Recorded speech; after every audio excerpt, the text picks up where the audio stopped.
Here's a look at what you need to know this morning. 7 News is your local election headquarters. Voters are going to the polls this morning. People in the upstate and western North Carolina deciding who should represent them at the local level. 7 News' Jennifer Martin is live in Greenville. She's at the county elections office. Good morning, Jennifer. Hi, good morning. Yes, lots of races that voters will be voting on today, including races for mayor, city council, school boards, and some municipalities will have referendums. For example, Pickens County is voting on whether or not alcohol can be sold on Sundays. But also you'll notice if you're voting in South Carolina that there's a new voting system with new voting machines that combine paper ballots and digital technology. So here's how it works. All you have to do is insert a paper ballot using a touch screen to make your selections. Then that paper ballot will print out. You'll insert that ballot back to cast your vote. You need to bring a government-issued photo ID to the polls with you, and you can find your polling place and sample ballot online at scvotes.org. The State Election Commission says the new system makes voting simpler and allows for a paper record of the election. They recommend giving yourself a little more time today because of the new paper system, saying that the busiest times are usually from right now to about 9 in the morning. The biggest thing across the country is the auditability and being able to audit this. So the fact that we have paper ballots with names on them, gives us a chance to go back and do a hand count in an audit to make sure that the machines are counting like they're supposed to.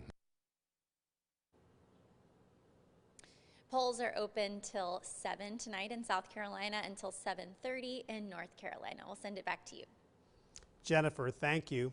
Voters in Malden will pick their mayor today. Incumbent Dennis Raines is running for a 3rd term. All 3 of his challengers are either a former mayor or served on a council. We talked to each candidate about the City Center project. His goal is to bring Malden a more walkable downtown at the corner of Main Street and Butler Road. It's not hard to look at every growth opportunity and see how it blends with our infrastructure. This project is very big. I'm not against the city center. I just want to do due diligence. Malden has never had a downtown. We've been a crossroad community. So this city center concept is foreign. We took the first step. They literally are wanting to break ground January of this year.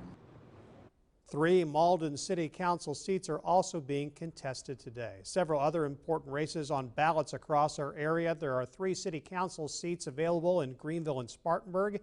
Greenville Mayor Knox White is also up for re-election but is running unopposed.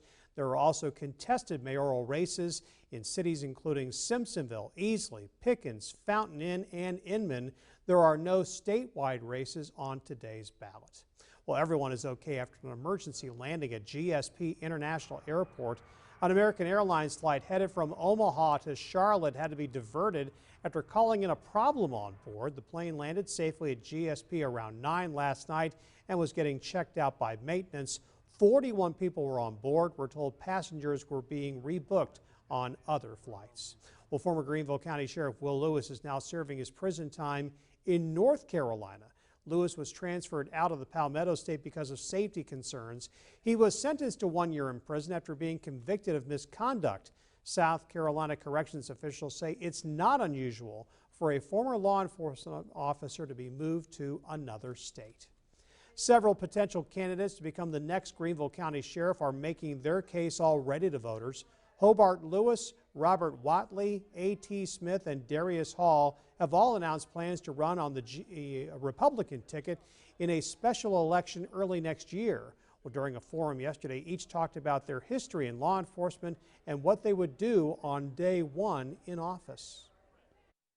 Letting the deputies know that we support them, what our expectations are, reallocate manpower to take some of the load off of them. There's some folks that probably need to be moved on, and I plan on doing that. There's going to be some changes. What we need to do first thing is a comprehensive review of all the manpower to make sure that every deputy is in the best place to serve you. Number 1, that the sheriff has their back, and number 2, that we need to be organized and have a penalty for if you're not performing appropriately.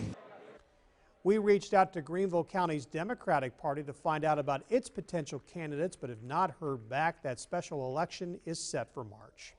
Happening today, your last chance to weigh in on proposed changes to the school calendar in Pickens County.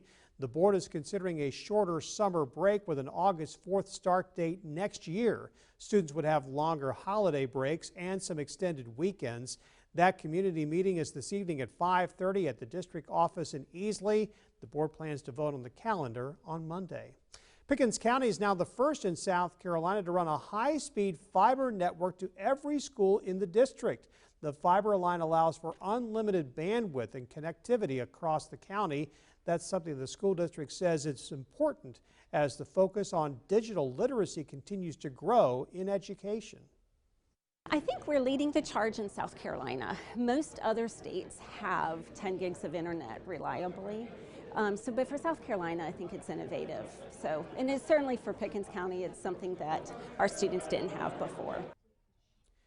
The new fiber network cost about $4.5 million and was mostly paid for by a grant. It's 7:38. That's a look at what you need to know. We send it back to Sabila and Jackie. All right, thanks so much, Fred. Well, a California transit employee is being called a hero.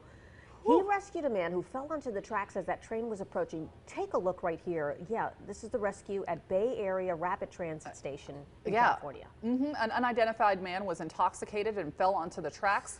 John O'Connor grabbed the man, pulled him back onto the platform just in the nick of time. A passenger who witnessed this posted a video on Twitter of the two men hugging afterward. And you were like what we were talking about earlier, not even in the nick of time, like a half a nick. Half a nick of time, right? It's not even a nick of time. That doesn't qualify. I mean, that guy was gone. If it had not been for him pulling him out. Somewhere trippy, but it's like real life angels planet Earth, because he could have, you said or made a good point too, he could have got drugged down onto the train. Yeah. What a bold move for that man. He could have fallen onto the train. What a blessing, right? Such a blessing. I love it. It gave me goosebumps earlier because it's like these little tiny small miracles, the timing of it all. Yeah. Whew. It's a great story to think about. Obviously that was tough to look at. But yeah, to go now on your day knowing that, this guy did such a great thing, and maybe we can do the same thing, and maybe somebody can help us out. That's right. All right, coming up next on Carolina Morning, we expect to see more documents today as the House impeachment inquiry of President Trump begins to move to the public phase. We'll tell you more about this